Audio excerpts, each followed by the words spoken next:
नमस्कार दोस्तों, सत्यवचन कार्यक्रम के आज की श्रृंखला में आप सबका स्वागत है। मेरा विश्वास है कि ये कार्यक्रम आप सबके लिए आशीषों का कारण सिद्ध हो रहा है। सत्यवचन में हम परमेश्वर के वचन का विस्तार पूर्वक अध्ययन करते हैं ताकि हर एक सुनने और देखने वाले का भला हो।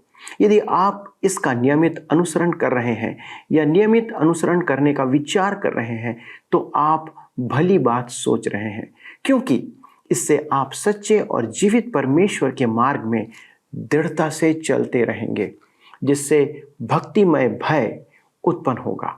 ऐसे मनुष्य के बारे में भजनकार भजन संहिता की पुस्तक में कहता है, क्या ही धन्य है हर एक जो यहोवा का भय मानता है और उसके मार्गों पर चलता है। तू अपनी कमाई को निश्चय खाने पाएगा, तू धन्य होगा और तेरा भला ही होगा। हम सब परमेश्वर से भलाई की लालसा करते हैं, अपेक्षा करते हैं, लेकिन इसके लिए वह चाहता है कि हम उसकी महिमा करें। उसके वचनों का ज्ञान रखना महिमा के योग्य जीवन की ओर हमें ले चलता है। इसलिए आज जब हम बाइबल से दूसरे कुरिन्थियों से अध्ययन को आरंभ करते हैं तो हम उस महिमा की बात को सीखेंगे जो परमेश्वर चाहता है कि हमारे जीवन में हो। आइए अध्ययन आरंभ करें। मित्रों, आइए आज हम अपने अध्ययन को दूसरा कुरिन्थियों के पत्र 4 अध्याय से आरंभ करें, जिसका विषय है मसीह के लिए कष्ट उठाने की सेवा में परमेश्वर की सांत्वना। यह परमेश्वर की सांत्वना का एक और पक्ष है। अध्याय 1 में हमने जीवन योजना के निमित्त परमेश्वर की सांत्वना की चर्चा की थी। तदुपरांत अध्याय 2 में पाप में गिरे पवित्र जन के पुनरुद्धार में परमेश्वर की सांत्वना और अध्याय 3 में मसीह की महिमामय सेवा में परमेश्वर की सांत्वना की चर्चा की थी।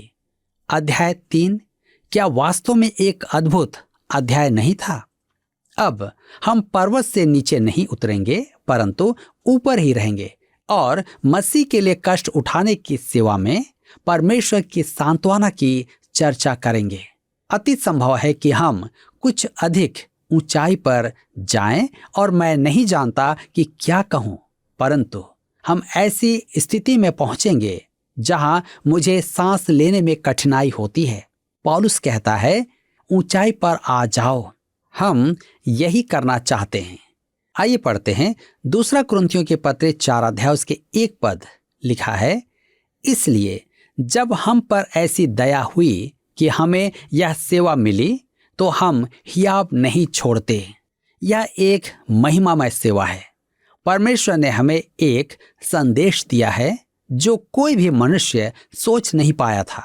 सुसमाचार जो योजना प्रस्तुत करता है, उस योजना को तैयार करना मनुष्य के लिए असंभव है। जी हाँ, यदि यह परमेश्वर की दया नहीं तो मैं नहीं समझ पाता कि परमेश्वर ने मुझे महिमामय सुसमाचार का सेवक होने के लिए क्यों बुलाया। हम यह तो देख ही चुके हैं कि परमेश्वर दया का धनी है।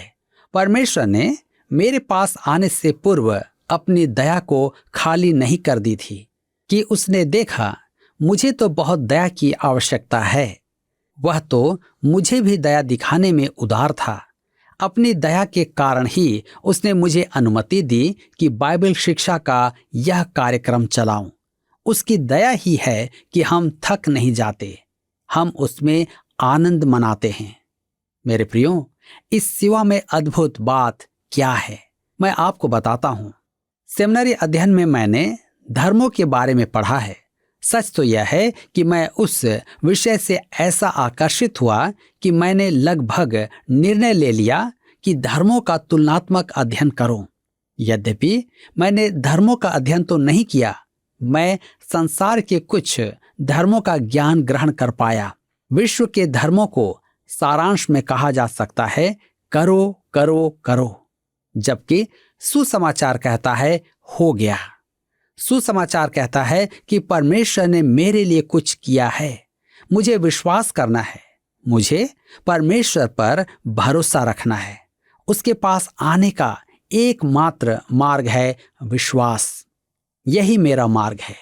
इब्रानियों के पत्र 11 अध्याय उसके 6 पद में लिखा है, और विश्वास बिना उसे प्रसन्न करना अनहोना है, क्योंकि परमेश्वर के पास आने वाले को विश्वास करना चाहिए कि वह है और अपने खोजने वालों को प्रतिफल देता है। इसके विपरीत विश्व के सब धर्म कहते हैं करो। यह बड़े आश्चर्य की बात है कि सब धर्मों में परमेश्वर के साथ संबंध बनाने के लिए कुछ न कुछ करने के लिए कहा गया है। एक धर्म कहता है 4 काम करो, तो दूसरा धर्म कहता है 7 काम करो। तो किसी धर्म में 10 काम, 10 आज्ञाएं हैं जिन्हें करना है। कुछ धर्मों में विश्वास पर बल दिया गया है। यह विश्वास मसीह यीशु में विश्वास करना नहीं है। यह एक प्रकार का ऐतिहासिक तथ्य का स्वीकरण है कि यीशु कभी जीवित था और 2000 वर्ष पूर्व वह मर गया। क्या मैं यह कह सकता हूं कि यह मानना कि यीशु मर गया आपको उद्धार नहीं दिला सकता? मेरे मित्रों, मसीह यीशु हमारे पापों के लिए मर गया और धर्मशास्त्र के अनुसार फिर जी उठा। यही एक महत्वपूर्ण अंतर है। हमें उसके इस संपन्न कार्य पर विश्वास करना है। यह हो चुका है। पौलुस भी कभी व्यवस्था के अधीन था। वह जानता था कि कर्मकांड क्या है। फिलिपियों की पत्री 3 अध्याय उसके 5 और 6 पद में वह कहता है, इब्रानियों का इब्रानी हूं, व्यवस्था के विषय में यदि कहो तो फरीसी हूं, व्यवस्था की धार्मिकता के विषय में यदि कहो तो निर्दोष था। वह व्यवस्था के अधीन था और आशा रखता था कि वह अपने उद्धार को प्राप्त करेगा। एक दिन दमिश्क जाते समय मार्ग में उसकी भेंट मसीह यीशु से हुई। उसे अपना प्रभु एवं उद्धारकर्ता ग्रहण करने के बाद उसने लिखा, फिलिपियों की पत्री 3 अध्याय उसके 8 और 9 पद में, वरन मैं अपने प्रभु मसीह यीशु की पहचान की उत्तमता के कारण सब बातों को हानि समझता हूँ, जिसके कारण मैंने सब वस्तुओं की हानि उठाई और उन्हें कूड़ा समझता हूँ, जिससे मैं मसीह को प्राप्त करूं और उसमें पाया जाऊं, न कि अपने उस धार्मिकता के साथ जो व्यवस्था से है, वरन उस धार्मिकता के साथ जो मसीह पर विश्वास करने के कारण है और परमेश्वर की ओर से विश्वास करने पर मिलती है। देखिए, प्रभु यीशु मसीह की उपस्थिति में आ जाने पर पौलुस ने देखा कि वह अपने प्रयासों द्वारा सफल नहीं होगा। व्यवस्था के आधार पर अर्जित धार्मिकता पर्याप्त नहीं थी। उसे मसीह की धार्मिकता की आवश्यकता थी। पौलुस कहता है कि वह दिन उसके लिए एक नया दिन था। मेरे मित्रों, इस सत्य को अंतर्ग्रहण करने पर हमारे लिए भी वह दिन एक नया दिन होता है। आज हमें दया की आवश्यकता है। परमेश्वर दयावान रहा है। परमेश्वर ने हमसे प्रेम रखा है। परमेश्वर ने अपनी दया में हमारे लिए एक उद्धारकर्ता भेजा है। अब वह हमें अपने अनुग्रह द्वारा उद्धार दिलाता है। वह कैसा महान है। 2 कुरिन्थियों के पत्री 4 अध्याय के 2 पद में लिखा है, परंतु हमने लज्जा के गुप्त कामों को त्याग दिया और न चतुराई से चलते और न परमेश्वर के वचन में मिलावट करते हैं, परंतु सत्य को प्रकट करके परमेश्वर के सामने हर एक मनुष्य के विवेक में अपनी भलाई बैठाते हैं। हम मसीह यीशु में विश्वास करके परमेश्वर के अनुग्रह द्वारा उद्धार प्राप्त करते हैं। तथापि उद्धार पाने के बाद यह सुसमाचार हमें जीवित रहना चाहिए। हमने अनिष्ठा की गुप्त बातों को त्याग दिया है। मसीह को ग्रहण करना, उसमें विश्वास करना, मसीह की क्रूस की मृत्यु के बौद्धिक स्वीकरण से कहीं अधिक है। यह वास्तव में उसमें भरोसा रखना और उसके द्वारा दिए गए नए जीवन का अनुभव है। मसीह के द्वारा उद्धार पाने के बाद हमें सुसमाचार का एक उदाहरण होना चाहिए। दूसरे शब्दों में, सुसमाचार का प्रचार करने वाला मनुष्य पवित्र जन होना चाहिए। पौलुस कहता है, हमने लज्जा के गुप्त कामों को त्याग दिया।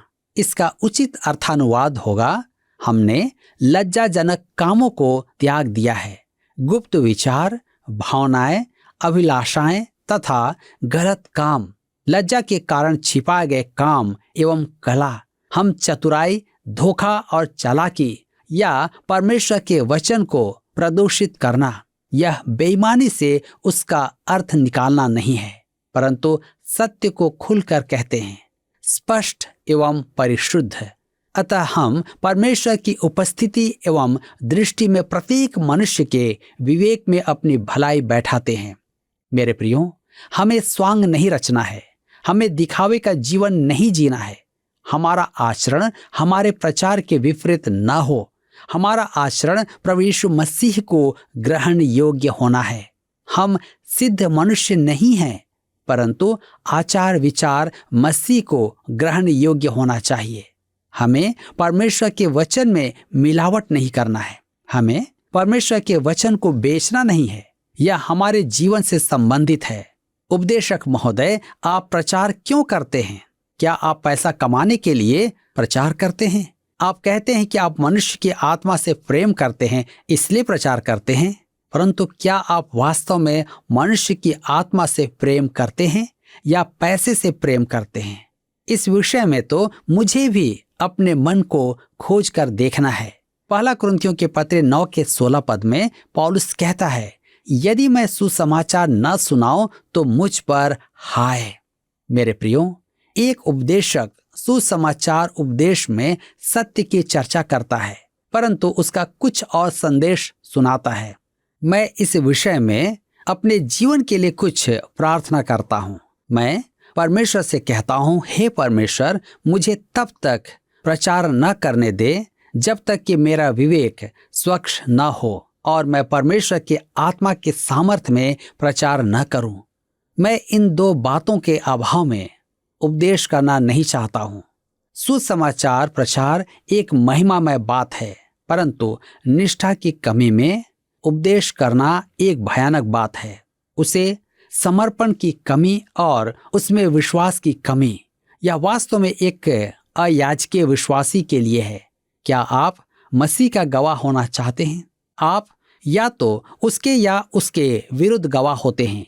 पौलुस यहाँ सेवा की चर्चा करता है तो वह पास्टर या मंच पर प्रचार करने वालों की बात नहीं करता है।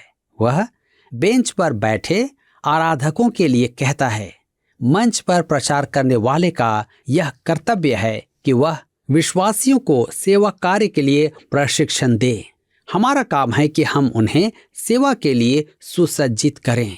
मैंने एक बार एक कहावत सुनी, भेड़ से भेड़ पैदा होती है, चरवाहा भेड़ पैदा नहीं कर सकता, वह भेड़ों की रखवाली करता है। आज भेड़ की भेड़ को वृंद में लाएगी, क्योंकि भेड़ ही भेड़ को जन्म देगी। मेरा उत्तरदायित्व है कि मैं अयाजकीय विश्वासियों को गवाही के लिए तैयार करूं। प्रसंगवश क्या आप वचन के प्रसारण के लिए कुछ कर रहे हैं? यही गवाही है। परमेश्वर ने आपको धनोपार्जन का वरदान दिया है। क्या आप परमेश्वर के वचन को लोगों तक पहुंचाने के लिए अपना योगदान देते हैं? हो सकता है कि आप प्रार्थना करते हैं और वचन के प्रचारकों और शिक्षकों के लिए प्रार्थना करते हैं। यह भी है कि आपका संबंध उन मनुष्यों से है जो अन्यों की पहुंच के बाहर हैं। ऐसे अनेक लोग हैं जो मेरा कार्यक्रम नहीं सुनते। अतः आप शायद उस मनुष्य से संपर्क कर सकते हैं जो अन्य किसी को मान ना दे। मेरे मित्रों, परमेश्वर ने आपको गवाह होने के लिए बुलाया है। यह एक महान कार्य है। दूसरा कुरिन्थियों 4 के 3 से 4 पद में लिखा है, परंतु यदि हमारे सुसमाचार पर पर्दा पड़ा है तो यह नष्ट होने वालों ही के लिए पड़ा है और उन अविश्वासियों के लिए जिनकी बुद्धि इस संसार के ईश्वर ने अंधी कर दी है, ताकि मसीह जो परमेश्वर का प्रतिरूप है उसके तेजोमय सुसमाचार का प्रकाश उन पर न चमके। ध्यान दीजिए, इस संसार के ईश्वर ने अर्थात इस युग का ईश्वर, मुझे कदापि स्वीकार्य नहीं है कि शैतान को इस संसार का ईश्वर कहा जाए। एक बार मैं अपनी पत्नी के साथ यात्रा कर रहा था और वह पतझड़ का समय था। प्राकृतिक दृश्य देख हम प्रफुल्लित हो उठे। हम परमेश्वर के संसार को देख रहे थे। यद्यपि पाप के कारण यह गंदा हो गया है, परंतु परमेश्वर का ही संसार है। इस युग का ईश्वर शैतान है। वही प्रबंधक है, वही सब आमोद प्रमोद का करता धरता है, वही संपूर्ण परिदृश्य का रचयिता है, वह इस युग का ईश्वर है। उसने अविश्वासियों की बुद्धि अंधी कर दी है। क्या आपने कभी किसी को यह कहते सुना है, मुझे सुसमाचार समझ में नहीं आता? मैंने संपूर्ण जीवन उसे सुना है, परंतु मुझे कुछ समझ में नहीं आता। मैं अनेक लोगों को यह कहते हुए सुनता हूँ। क्या कारण है? शैतान ने उनकी बुद्धि अंधी कर दी है। ज्योति तो चमक रही है, परंतु शैतान ने उन्हें अंधा कर दिया है, इसलिए वे देख नहीं पाते। मुझे एक घटना का स्मरण आता है। कोयले की खान में विस्फोट के कारण कुछ कर्मी फंस गए। अंत में राहत कर्मियों ने उन तक भोजन पहुंचाया और उनके ऊपर बिजली की बत्ती जलाई। उनमें एक युवा कर्मी था। वह बत्ती को सीधा घूर रहा था और कह रहा था, ये लोग बत्ती की व्यवस्था क्यों नहीं करते? उसके साथी आश्चर्य से उसे देखने लगे। विस्फोट के कारण वह अंधा हो गया था। शैतान ने भी अनेकों को अंधा कर दिया है। वे कहते हैं, आप बत्ती क्यों नहीं जलाते? मुझे सुसमाचार दिखाई नहीं देता है। यह अंधापन शैतान का काम है। मेरे मित्रों, कुछ अन्य जन हैं जो कहते हैं, बाइबल की बातों में मैं विश्वास नहीं करता। मैं नहीं जानता क्यों, परंतु मैं विश्वास नहीं कर सकता। मुझे एक दिन एक पत्र मिला। उसमें मुझ पर दोष लगाया गया था कि मैं सच्चे सुसमाचार का प्रचार नहीं करता और बाइबल को झूठा जानता हूं। उफ, कैसी घृष्टता! मैंने उसे उत्तर दिया कि मैंने कभी ऐसा पत्र नहीं पढ़ा जिसमें अज्ञान और अभिमान भरा हो। क्या आप जानना चाहेंगे कि उसकी समस्या क्या थी? उसकी समस्या यह नहीं थी कि वह बाइबल की बातों पर विश्वास नहीं करता था। उसकी समस्या थी उसके जीवन में उपस्थित पाप, वह पाप जिसे बाइबल दंड योग्य ठहराती है। अतः वह विश्वास करना नहीं चाहता था। आज अनेकों की यह समस्या है। समस्या बाइबल के साथ नहीं है, मनुष्यों के जीवन के साथ है। मेरे मित्रों, यदि आप पाप में मग्न रहना चाहते हैं तो आप रहें। आपकी ही हानि होगी, परंतु आप मसीह के पास आ सकते हैं। अब यह न कहें कि आप नहीं आ सकते। यदि आप चाहें तो आप मसीह के पास आ सकते हैं, जिस पर मनुष्य स्वयं को पापी देख पाए और कहे, मैं अपने पापों का त्याग करने को तैयार हूं, मैं मसीह को अपना उद्धारकर्ता ग्रहण करने को तैयार हूं, उसी पल उसका उद्धार होगा। परमेश्वर का वचन ज्योति है। यह कहने की अपेक्षा कि आप ज्योति को नहीं देख पा रहे, बाइबल को दोष देने की अपेक्षा आप परमेश्वर के समक्ष अपने पापों को स्वीकार क्यों नहीं करते? ऐसा करने पर आपको विश्वास करने में कठिनाई नहीं होगी।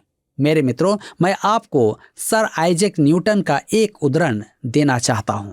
यह तो निश्चित है कि उन्हें कोई निर्बुद्धि नहीं कहेगा या असामान्य क्षमता का मनुष्य कहेगा। एक बार किसी ने उनसे कहा, सर, मुझे विश्वास नहीं होता कि आप बाइबल में एक बच्चे के समान विश्वास करते हैं। मैंने तो बहुत प्रयास किया, परंतु विश्वास नहीं कर पाया। यह बात मैं समझ नहीं पा रहा हूं। सर आइजैक न्यूटन ने कहा, कभी कभी मैं अपने अध्ययन कक्ष में आग बुझाने के उपकरण के नीचे मोमबत्ती जलाने लगता हूं और प्रयास करके भी मोमबत्ती जला नहीं पाता हूं। मुझे शक होता है कि आपको आपके जीवन में आग बुझाने वाला उपकरण पाप से प्रेम है। यह आप में उपस्थित अविश्वास है जो आपने उत्पन्न किया है। मन फिराकर परमेश्वर के पास आ जाएं और परमेश्वर की आत्मा द्वारा आप पर सत्य के प्रकाशन हेतु तैयार रहें और परमेश्वर आनंदित होकर मसीह यीशु के चेहरे पर चमकती परमेश्वर के अनुग्रह की महिमा प्रकट करेगा। सर आइजैक न्यूटन एक महान वैज्ञानिक ही नहीं, एक महान प्रचारक भी थे। मनुष्य विश्वास क्यों नहीं कर पाता है? क्योंकि शैतान ने उसे अंधा कर दिया है, ताकि मसीह जो परमेश्वर का प्रतिरूप है, उसके तेजोमय सुसमाचार का प्रकाश उन पर न चमके। यह महिमामय सुसमाचार है, परंतु महिमामय इसलिए कि वह मसीह की महिमा प्रकट करता है। मनुष्य यही तो देखना नहीं चाहता है। दूसरा कुरिन्थियों के पत्र 4 अध्याय के 5 पद में हम पढ़ते हैं, क्योंकि हम अपने को नहीं परंतु मसीह यीशु को प्रचार करते हैं कि वह प्रभु है और अपने विषय में यह कहते हैं कि हम यीशु के कारण तुम्हारे सेवक हैं। मेरे मित्रों, हम प्रभु यीशु मसीह का प्रचार करते हैं। मेरा विश्वास करें, आप और मैं परमेश्वर के वचन के प्रचार में असहाय हैं। हमारा विरोधी, हमारा बैरी मनुष्य की बुद्धि को अंधा कर देता है। दूसरा कुरिन्थियों के पत्र 4 अध्याय के 6 पद में पढ़ते हैं, इसलिए कि परमेश्वर ही है जिसने कहा अंधकार में से ज्योति चमके, और वही हमारे हृदयों में चमका कि परमेश्वर की महिमा की पहचान की ज्योति यीशु मसीह के चेहरे से प्रकाशमान हो। मेरे मित्रों, पौलुस सृष्टि के समय की चर्चा करता है जब परमेश्वर ने प्रकाश को सृजा था। मैं नहीं जानता कि परमेश्वर ने जगत की सृष्टि कब की थी।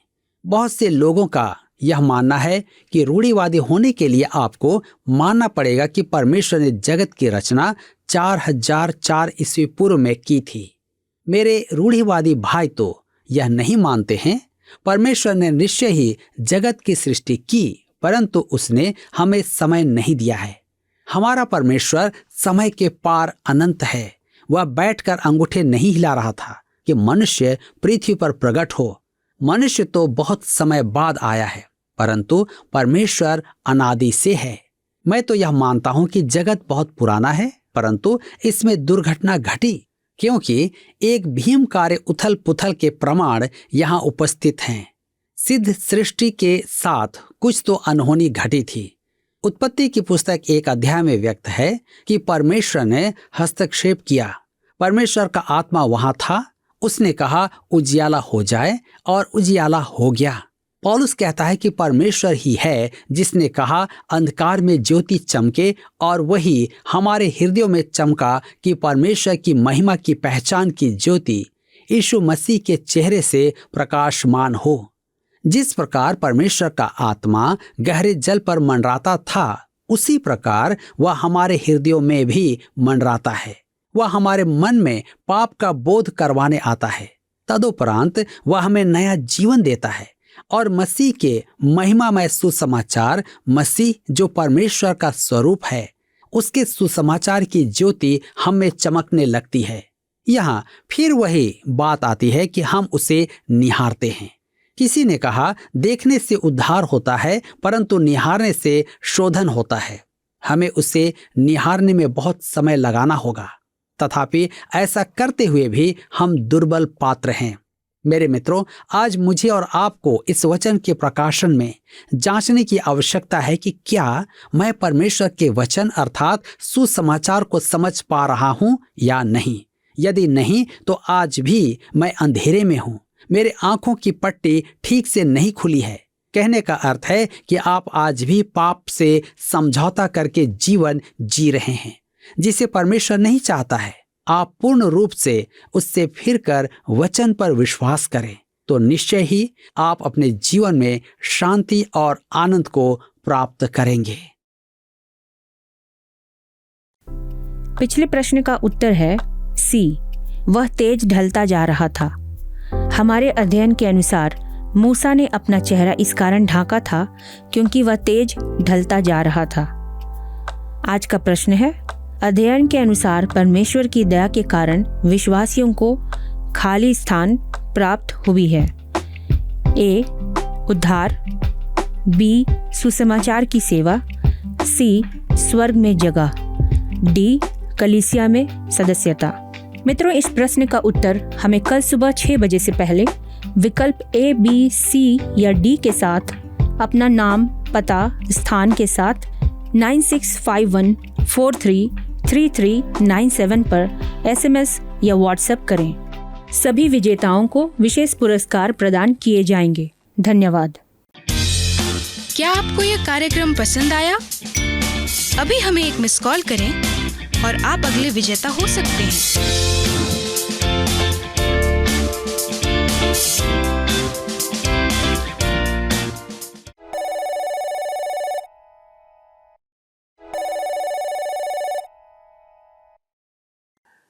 प्रिय मित्रों, आज हमने देखा कि शैतान आज के युग का ईश्वर है।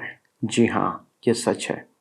लोग उचित शिक्षा प्राप्त करते हैं, ऊंचे ऊंचे पदों पर आज आसीन हैं तथा संसार के ज्ञान की बातों को अपने परिश्रम से प्राप्त कर पा रहे हैं, लेकिन आज भी वे परमेश्वर को नहीं जानते हैं। कई एक बार मसीही लोगों के बीच में भी ऐसे ही लोग हमें देखने को मिलते हैं। तो संसार की दृष्टि में तो उचित स्तर पर हैं, लेकिन परमेश्वर की बातों में वे अशिक्षित हैं या वे कम आके जाते हैं। क्यों? ऐसा क्यों? क्योंकि उन्होंने संसार के ईश्वर को अपने जीवन का आधार माना है, जिनकी बुद्धि इस संसार के ईश्वर ने अंधी कर दिया है। परमेश्वर के बारे में मनुष्य अनुमान और कल्पना से ज्ञान प्राप्त नहीं कर सकता।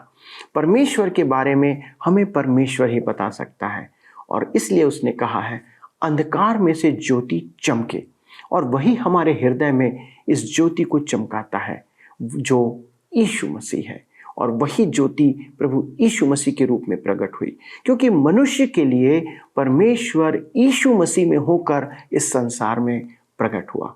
इसलिए यदि हम उसे ग्रहण करते हैं तो हम उसकी बातों को मानेंगे और उसकी ज्योति से हम प्रकाशमान होते चले जाएंगे और अंधे नहीं परंतु देखने वाले बन जाएंगे। आइए दोस्तों, हम प्रार्थना करें कि हम इस संसार की नहीं परंतु सच्चे परमेश्वर के लोग ठहरें और परमेश्वर के वचन के अनुसार जीवन व्यतीत करते चले जाएं। आइए प्रार्थना करें। हमारे स्वर्गीय पिता, हम धन्यवाद देते प्रभु कि आपने अपने वचन की ज्योति हम पर प्रकट किया है। हाँ प्रभु, जब संसार अंधकार में था तो आपने कहा ज्योति हो। पिता परमेश्वर, इस ज्योति को प्रकट करने वाले, चाहे संसार में चाहे हमारे अंधकारमय जीवन में, उस ज्योति को केवल आप प्रकट करते हैं। पिता, आज हमारी प्रार्थना है कि आपका ये वचन जिन जिन कानों तक पहुंचा है उनके हृदय पर ये उतरने पाए, और पिता अनुग्रह करें कि आपकी ज्योति उनके हृदय में चमके। सारे दर्शकों के लिए और जितने लोगों ने आज इस वचन को सुना है उनके लिए आपकी इन्हीं आशीषों को मांगते हुए इस विनती को यीशु के नाम से मांगते हैं, आमीन। परमेश्वर आपको आशीष दे और आपको अंधकारमय जीवन से ज्योति की ओर लेकर के चले। धन्यवाद।